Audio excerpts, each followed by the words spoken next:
Hi, welcome to Teju Karthi YouTube channel. ఇవాళ నేను soft eggless spongy కేక్ని తయారు చేస్తున్నాను. Let's do. ఇక్కడ నేను 150 ml ఆఫ్ హాట్ మిల్క్ని తీసుకున్నాను. ఈ హాట్ మిల్క్లోకి మనం 100 grams ఆఫ్ అన్సాల్టెడ్ బటర్ని వేసుకుందాం. ఇలా వేసుకునేటట్టయితే అది మెల్ట్ అవటం స్టార్ట్ అవుతుంది. అది మెల్ట్ అవుతూ ఉంటుంది. ఈలోగా మనం ఒక బౌల్లోకి 120 grams ఆఫ్ థిక్ కర్డ్ తీసుకున్నాను. ఈ థిక్ కర్డ్లోకి 165 grams of powdered sugar powder చేసి పెట్టుకున్నాను ముందే. ఈ పౌడర్డ్ షుగర్ని మనం 165 grams తీసుకుని ఈ థిక్ కర్డ్లోకి యాడ్ చేసుకుంటూ బాగా మిక్స్ చేసుకోవాలి. మిక్స్ చేసుకొని సాఫ్ట్ టెక్స్చర్ వచ్చేదాకా బాగా విస్క్ చేసుకోవాలి. నేను ఇక్కడ ఒక 20-25 minutes ఇట్లా విస్క్ చేస్తూనే ఉన్నాను. సో అది స్లోగా మెల్ట్ అయింది. నాకు ఎలాంటి బాల్స్ లేకుండా సాఫ్ట్ టెక్స్చర్ వచ్చేదాకా మిక్స్ చేసుకున్నాను.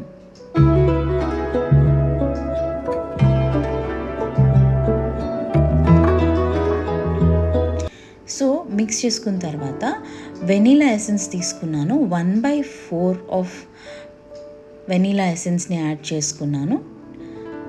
దాన్ని కూడా బాగా బ్లెండ్ అయ్యేలాగా మిక్స్ చేసుకుంటూ ఉండాలి. ఇలా మిక్స్ చేసుకున్న దానిలోకి 210 grams ఆఫ్ మైదా తీసుకున్నాను. ఈ మైదాని కొంచెం కొంచెం తీసుకుంటూ స్లోగా కట్ అండ్ ఫోల్డ్ మెథడ్లో మీరు మిక్స్ చేసుకుంటూ ఉండాలి. సో నాకు అప్రాక్సిమేట్లీ 15 minutes ఆఫ్ టైం పట్టింది. సో ఇట్లా మిక్స్ చేసుకున్న దాంట్లోకి ఇందాక పెట్టుకున్న మిల్క్ అండ్ బటర్ ఉంది కదా, మెల్ట్ అయిపోయింది. దాన్ని కొంచెం కొంచెంగా యాడ్ చేసుకుంటూ కొంచెంగా మిక్స్ చేసుకుంటూ ఉండాలి. ఇలా కొద్దిగా యాడ్ చేసుకుంటూ కట్ అండ్ ఫోల్డ్ మెథడ్లో కానివ్వండి, బాల్స్ లేకుండా ఎక్కడ హార్డ్ స్టెయిన్స్ లేకుండా తిప్పుతూ ఉండాలి. సో ఇట్లా ఒక్కసారి బాగా మిక్స్ చేసుకుంటూ ఉండాలి. నాకు ఒక అప్రాక్సిమేట్ 15 minutes ఆఫ్ టైం పట్టింది. సో ఇట్లా మిక్స్ చేస్తూ ఉండాలి.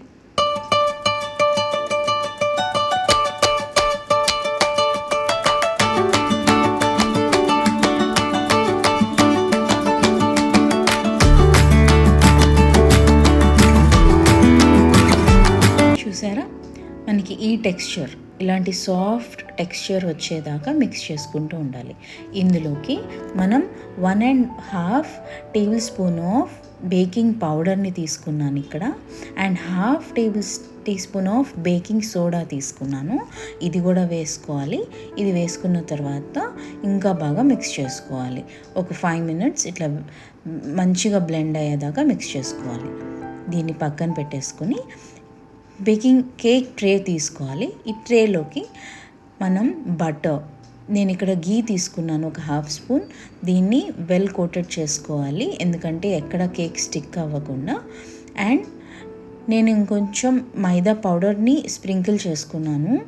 సో ఇలా స్ప్రింకిల్ చేసుకుంటుంటే మనకి ఇంకా సాఫ్ట్గా అనిపిస్తుంది. సో ఎక్కడ స్టిక్ అవ్వకుండా, కేక్ బ్రేక్ అవ్వకుండా వస్తుంది. సో మనం ఇలా పౌడర్ని స్ప్రింకిల్ చేసుకొని దాన్ని కూడా బ్రష్ అప్ చేసుకోవచ్చు. అన్ని ఎడ్జెస్లోకి, అన్ని వైపులా, ఈ సైడ్స్ కానివ్వండి, అన్నీ చక్కగా బ్రష్ అప్ చేసుకొని ఇందాక చేసుకున్న బ్యాటర్ ఏదైతే ఉందో ఆ కేక్ మిక్స్చర్ని అందులోకి వెల్గా యాడ్ చేయాలి. అన్ని కార్నర్స్లోకి ఫిల్ చేసుకున్నాను. మీకు నచ్చితే ఎలాంటి టూటీ ఫ్రూటీస్ కానివ్వండి, క్యాష్యూస్ కానివ్వండి తీసుకోండి. ఇక్కడ నేను బ్లాక్ బెర్రీస్ ఉంటే తీసుకున్నాను. సో ఈ బ్లాక్ బెర్రీస్ని టాప్ చేసుకుంటున్నాము.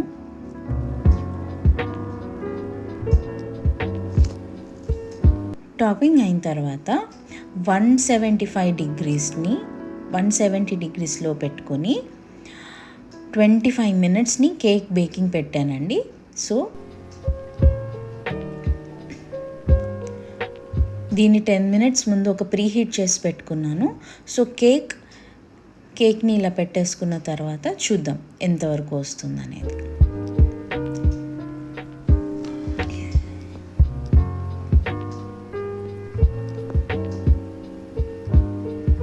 సో టైం అయింది. ఇప్పుడు మనం ఎలా ఉందో చూద్దాము.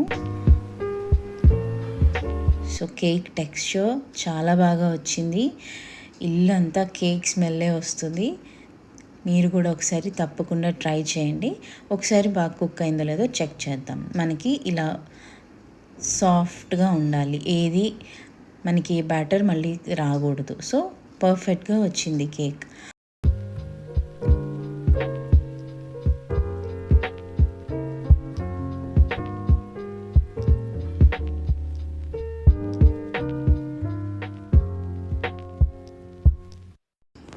కట్ చేసి చూద్దాం. చూసారా ఎంత ఫ్లఫీగా సాఫ్ట్గా ఉందో కేక్. మిడిల్లో కానివ్వండి, ఎడ్జెస్లో కానివ్వండి, చాలా స్మూత్ సాఫ్ట్ టెక్స్చర్ వచ్చింది. మీరు కూడా ఇంట్లో ఖచ్చితంగా ట్రై చేస్తారని అనుకుంటున్నాను. ట్రై చేసి కామెంట్ సెక్షన్లో మెన్షన్ చేయండి మీకు ఎలా వచ్చిందో. మీరు కూడా కేక్ని ఎంజాయ్ చేయాలని కోరుకుంటున్నాను. Thank you.